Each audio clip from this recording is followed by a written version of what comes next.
বড়াগুলো ভেজে নামানোর সঙ্গে সঙ্গে একটার জায়গায় হাতে দুটো তুলে নিল।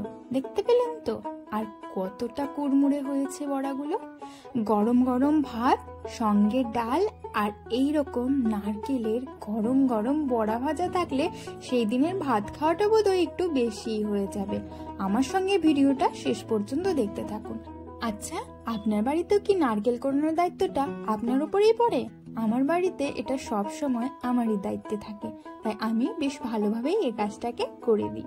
নারকেল কোড়ানো হয়ে গেছে, এরপর একটা বাটির মধ্যে সেই কোড়ানো নারকেল, পরিমাণ মতো চালের গুঁড়ো, সামান্য পরিমাণে একটুখানি সোডা আর দিয়ে দেওয়া হলো মৌরি আর সামান্য একটু চিনি আর লবণ দিয়ে এটাকে ভালোভাবে একটু মিশিয়ে নিতে হবে। আপনারা চাইলে সামান্য একটু কর্নফ্লাওয়ার দিতেই পারেন, ভালোই লাগবে। এরপর জল দিয়ে ভালোভাবে এটাকে মেখে নিতে হবে।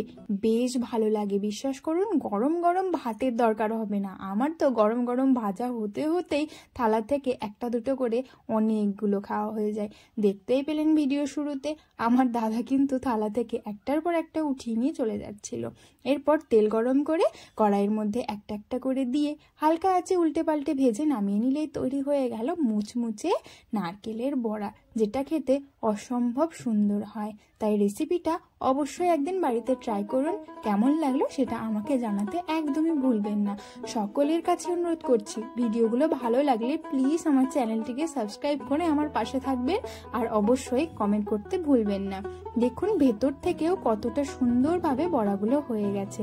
এই যে খাওয়া কিন্তু আমার হয়ে গেছে, দারুণ লাগছিল খেতে আর বড়াগুলো দেখতেও হয়েছিল বেশ সুন্দর। তাহলে আজকের মতো এই পর্যন্তই। খুব তাড়াতাড়ি নতুন ভিডিওর সঙ্গে দেখা হচ্ছে। সকলেই ভালো থাকবেন। ধন্যবাদ।